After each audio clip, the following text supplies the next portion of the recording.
Баршаңызға қайырлы күн. Сіздермен бірге мен Боташка. Бүгін біз сіздермен бар болған 3 заттан тұратын ірімшік дайындайтын боламыз. Видеоның соңына дейін көріп лайк басуды ұмытпаңыздар. Ең алдымен 2 литр сүтімізді алып, ыдысқа құйып, газдың ең қатты жылдамдығында қайнауға 1 минут қалғанша ұстайтын боламыз. Осылай дайын болған кезде үстіне 200 мг айранымызды қосып, үздіксіз араластырып тұрамыз. Осылай араластыру барысында бірден байқайсыздар, ірімшігі бөлек, сары су бөлек болады. Сол сәтке дейін үздіксіз араластырып тұрамыз. Егер де бұдан да көп ірімшік жасағыларыңыз келсе, мейлінше сүтті көбірек алсаңыздар болады. Әр литр сүтке 100 грамм айран қоссаңыздар жеткілікті.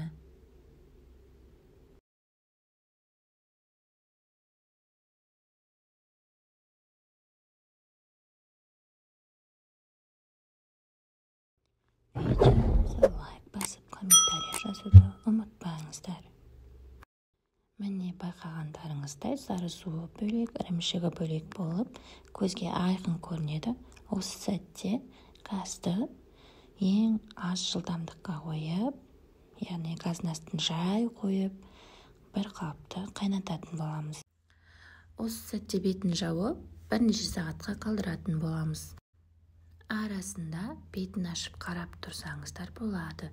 Түсінің өзгергенін қарап бақылаймыз. Міне, түсі өзгеріп келе жатыр, бірақ әлі дайын емес деген сөз.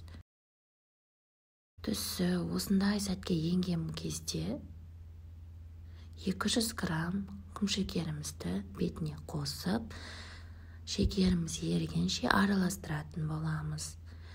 Және де тағы да жарты сағатқа немесе 20 минутқа отта қалдырамыз.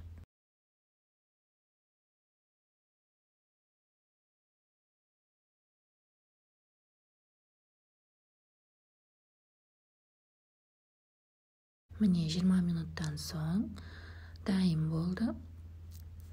Яғни шекері ірімшіктің құрамына еніп, ірімшіктің дәмі кірді. Осы кезде алып, ірімшікті сүзетін боламыз. Осындай арнайы сүзгіштерде сүземін мен. Егер сіздерде бұндай болмаса, марльда сүзсеңіздер болады. Осылай салып, бетіне ауырлау затты қойып, 2 сағатқа немесе 3 сағатқа қалдырамыз. Сол кезде ірімшік өзінің формасын ұстайтын болады.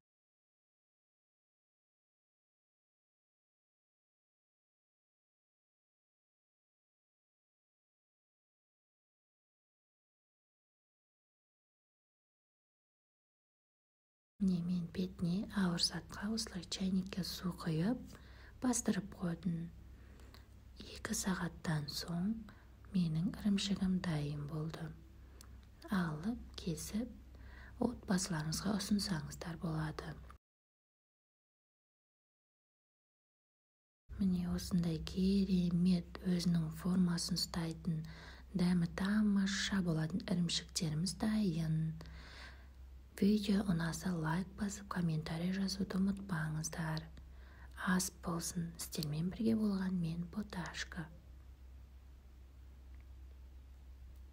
Каналға тіркелуді ұмытпаңыздар.